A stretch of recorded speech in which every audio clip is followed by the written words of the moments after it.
Lilith before the name, wind spirits, Lilitu, and the Huluppu Tree.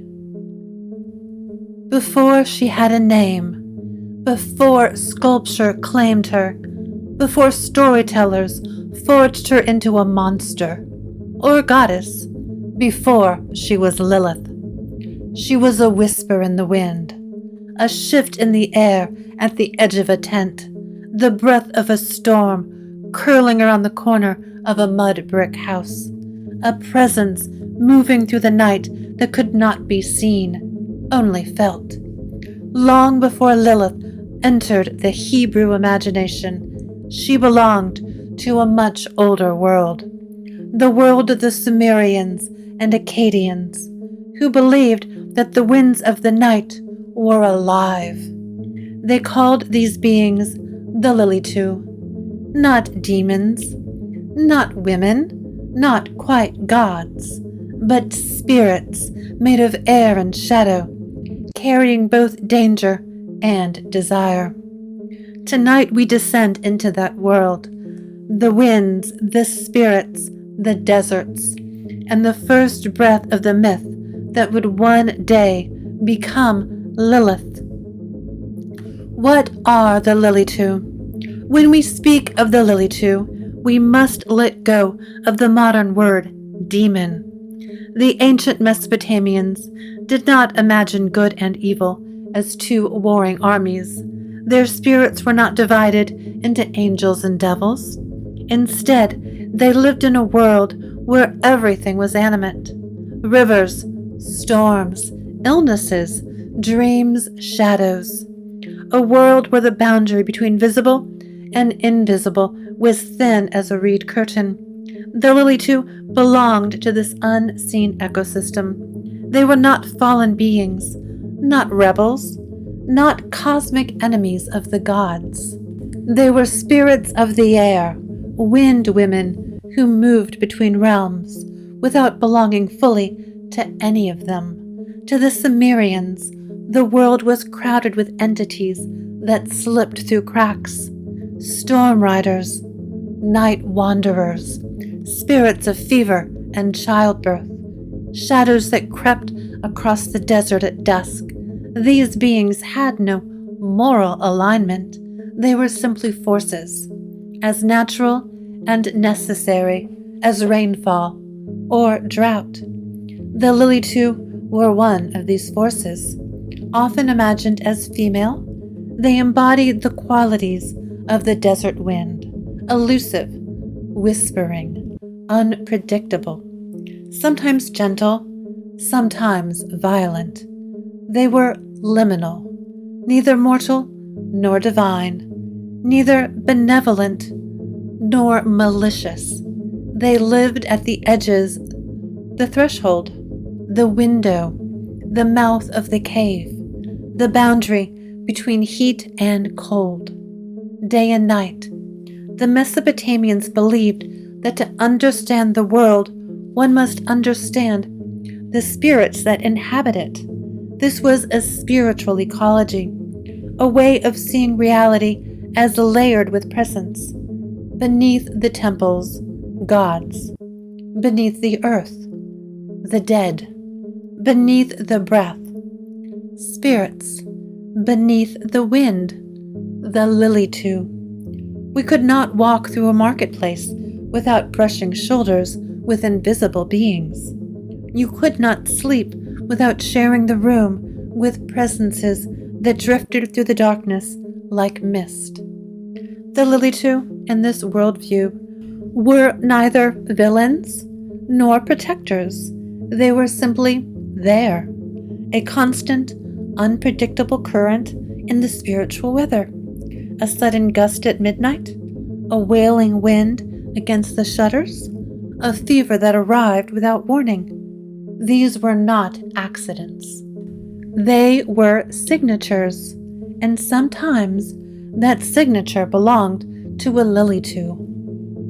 The desert night and the hungry winds. To truly understand the Lilitu, we must understand the land that imagined them. Ancient Mesopotamia, Modern Iraq, Kuwait, parts of Syria and Turkey was a place of extremes. Blazing heat by day, chilling cold by night, and winds that could shift from soft whispers to shrieking sandstorms in a heartbeat. Night winds were feared more than any battlefield. They could slip beneath doors, burrow into blankets, and steal the warmth from a sleeping body. To early people, these winds felt alive. Their movements were too deliberate, their timing too personal. A storm could rise from a clear sky, as though responding to an unseen will. So the Sumerians asked, "What rides the wind at night? What voice moves inside the storm?" They answered with stories, not of gods, but of women made of air. These forces were personified as feminine for many reasons. The desert winds could be gentle and nurturing, carrying coolness, guiding caravans, bringing life to withering crops, but it could also destroy. Blinding sandstorms, sudden gusts that collapsed tents, winds that stole children in the night and delivered fevers to the very young. Creation and destruction, comfort and danger, life and loss. The feminine in myth often holds this duality. For the Mesopotamians, illness itself rode the wind. A fever was not a bacteria.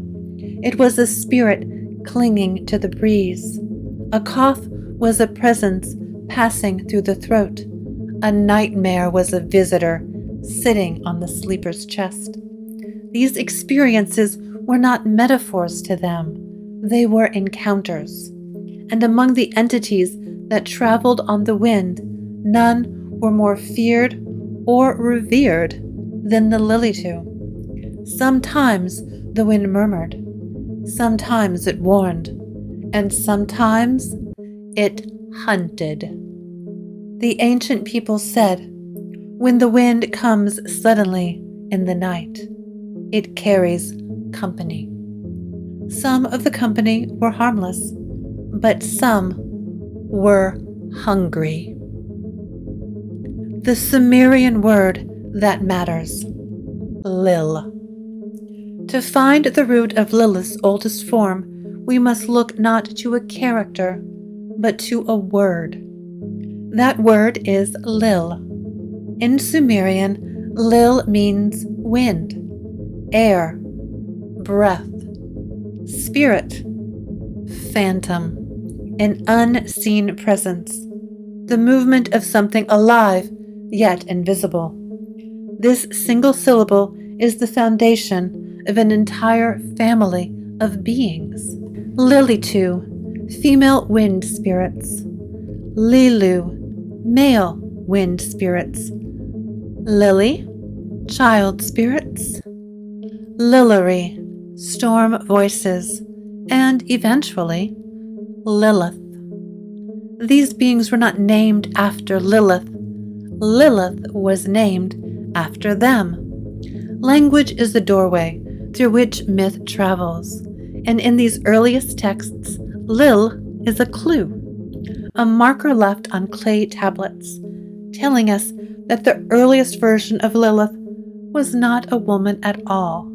She was air. She was the breath that slips through the cracks. She was the cold that enters the room without opening the door. She was the presence that moves just outside the corner of the eye.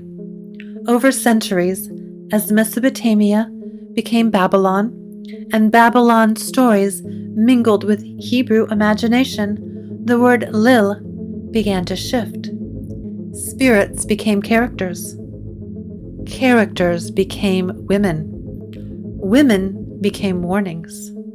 Warnings became myths. This is how cultural drift works. Ideas move, merge, fragment, and then reassemble in new shapes.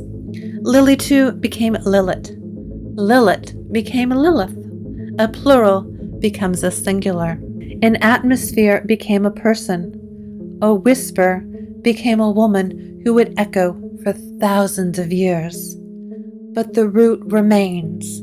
Beneath every story of Lilith, beneath the demon, the night spirit, the first woman, the rebel, the goddess, there is always the wind. Not one woman, but a type of being. Storm riders, night wanderers, carriers of fever and desire. They moved at the edges of settlements, lurking where the desert meets the river's edge, where the thresholds of houses meet the open night. Lilu, their male counterparts, spirits associated with dreams, with nighttime visions, with the strange, liminal experiences that hover between sleep and waking. Lily or Lilitu offspring, child spirits, smaller presences, sometimes associated with sudden night terrors, infant illness, or unexplained fear. Liluri, wind voices, the eerie, uncanny sounds storms make when they drag their nails across the desert. This is not yet demonology. This is spirit ecology, a world where the air itself is alive. What matters here is that none of these beings are singular. There is no single Lilith in Sumerian myth. There is only the category, the atmosphere, the presence. But language, like myth, evolves. And over time, that family of beings began to narrow. The plural became a singular. The type became an individual. A phenomenon became a character. How does this happen? Through linguistic drift, the slow, unconscious transformation of sounds, ideas, and meanings. As cultures merge, trade, conquer, and exchange stories. The Sumerians became Akkadians. Akkadians became Babylonians. Babylonians influenced the Assyrians. Their mythic vocabulary seeped into Hebrew tradition, and with each shift, Lil evolved. Lilitu, Lilitu, demon. Lilithu, Lilith, Lilith. The wind became a woman. The presence became a narrative. A whisper in the night became a singular mythic figure. We see this evolution in the language itself. The Hebrew word Lilith appears in the book of Isaiah, most likely borrowed from older Akkadian terms describing desert spirits. Not a name, a category. But as centuries passed, storytellers began to treat the word as a proper name, Lilith.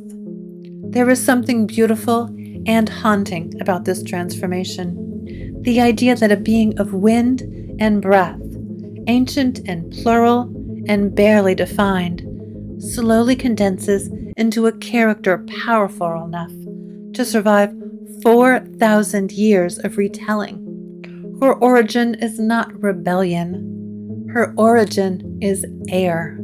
It begins with a breath, a whisper against a doorframe, a gust that carries fever into a child's room, a murmur from the desert at night. Before she was Lilith, she was Lil. The Huluppu Tree. If Lu gives us the linguistic root of Lilith, the Huluppu Tree gives us her earliest literary shadow. The story appears in the Sumerian poem, Inanna and the Huluppu Tree, one of the earliest surviving myths ever recorded. It predates the Hebrew scriptures by more than a millennium. And in that heart lies a woman of shadow. unnamed, unclaimed, dwelling where she does not belong. Let's explore it. The story begins with a storm. The south wind uproots a great tree from the riverbank and sends it drifting down the Euphrates. It snags near the city of Eridu, Enki's sacred home. Inanna, the goddess of love, war, and sovereignty, rescues the tree and plants it in her garden in Uruk, intending to grow from it a throne, a bed, and a symbol of her divine power. Years pass. As the tree grows, 3 beings take up residence within it. First, a serpent, coiled among the roots, its body wound tight in the darkness, its presence ancient and unsettling. Second, a great Anzu bird, a storm creature of wind and lightning, who builds its nest high among the branches. Third, a shadow woman who lives in the trunk, described in the text as the maid who loved the shadows, and the spirit woman who made her home in the darkness. She does not speak. She does not attack. She does not serve the goddess or the gods. She simply exists, refuses to leave, clinging to the heart of the tree. Inanna is powerless to remove her. The presence is too uncanny, too entrenched, too bound to the dark spaces of the tree itself. Finally, Inanna calls upon Gilgamesh, the hero king of Uruk. Gilgamesh comes with axe in hand. He drives off the serpent. He shatters the bird's nest, and when he strikes the tree, the strange shadow woman, this strange unnamed figure, flees into the wilderness. She disappears from the narrative. She leaves behind no name, no genealogy, no explanation, but scholars, mythologists, and storytellers have looked at her for centuries and asked the question, who was she? Many believe this spirit woman is one of the earliest textual ancestors of Lilith. Let's explore why. First, she is feminine. Second, she dwells in a liminal space, neither earth nor sky, but the enclosed darkness between them. Third, she is associated with trees and shadow, a common motif in later Lilith traditions that link her to the wilderness and night. Fourth, she refuses to submit, not to Inanna, not to the order of the gods, not to the unfolding destiny of the sacred tree. She simply is. No origin, no purpose, no place assigned to her by divine hierarchy. She occupies the margins, and when confronted, she flees into the night. This is the archetypal pattern of Lilith centuries before the name appears. A woman of shadow, unaffiliated, unclaimed, unbounded, a presence that cannot be integrated into the divine household and must be driven out into the wilderness. Scholars debate the identification. Some argue she is a general night demon. Others see her as a manifestation of the Lilitu spirits, a narrative echo of the wind women who haunt threshold spaces. Others suggest she represents the female autonomy the mythic order cannot domesticate. But what matters most is that she becomes a proto-Lilith figure, a literary hint, a shadow, a backlit silhouette of the myth that would eventually congeal around her.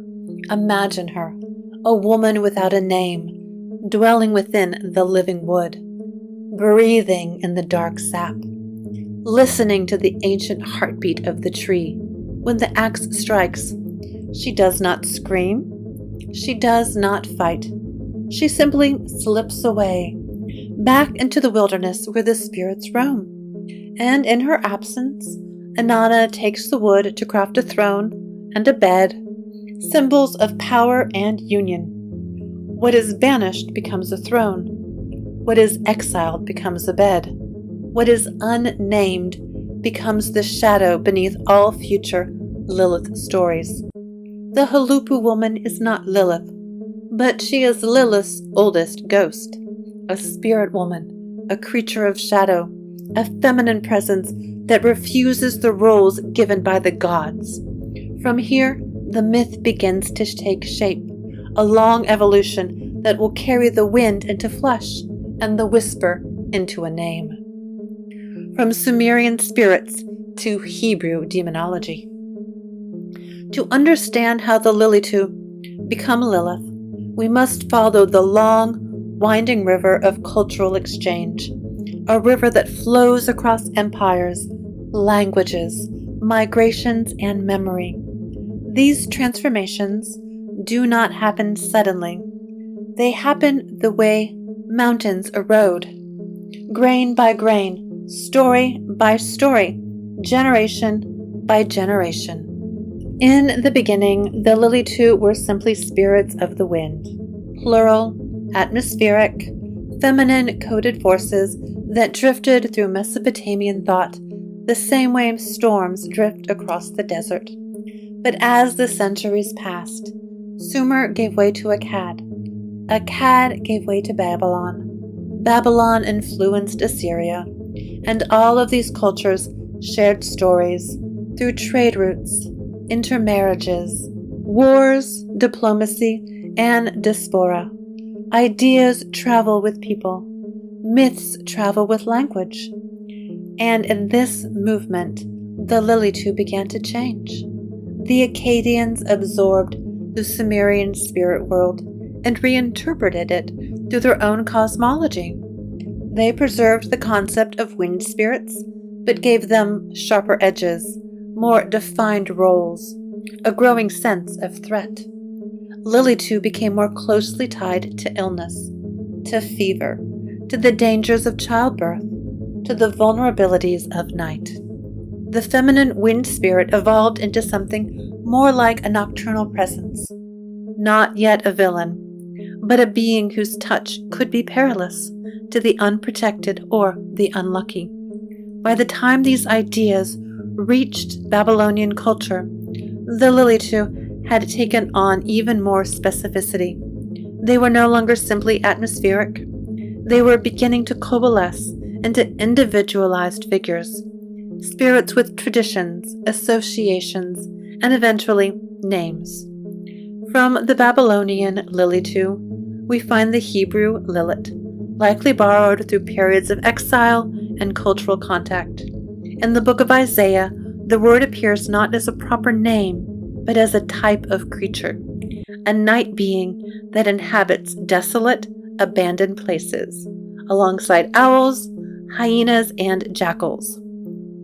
A desert ghost, a wilderness woman.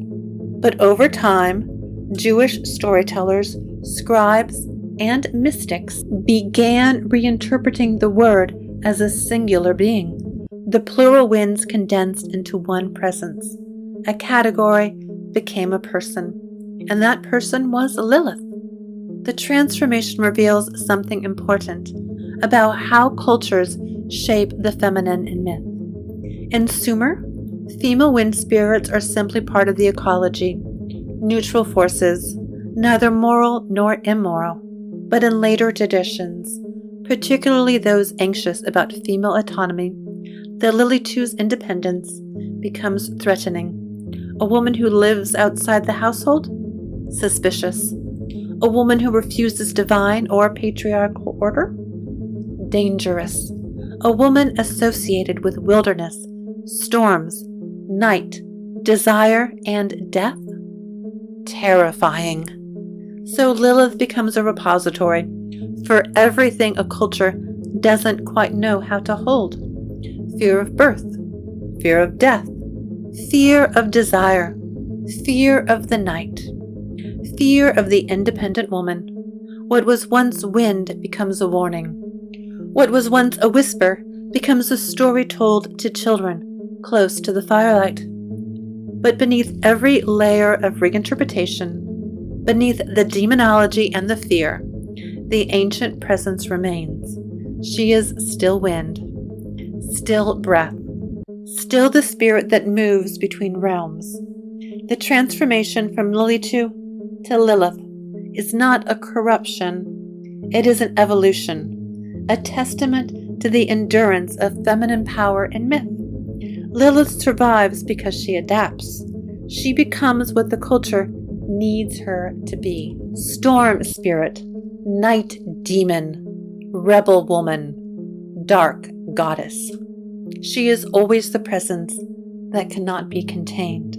And she has been with us since the first nights, when the desert wind brushed against a tent flap, and someone whispered, "Something is out there."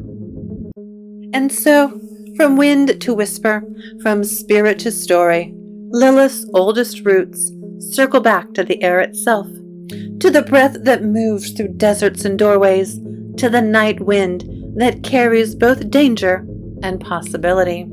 In our next chapter, we turn from the winds above to the shadows that rise within the world of the living, to the spirits, symbols, and mythic figures that shaped the evolving image of Lilith after the ancient Sumerians set the first stone.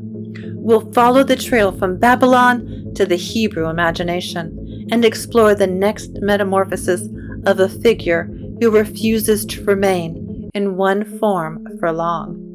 Until then, stay curious, stay liminal, and may the night winds be gentle when they pass your door.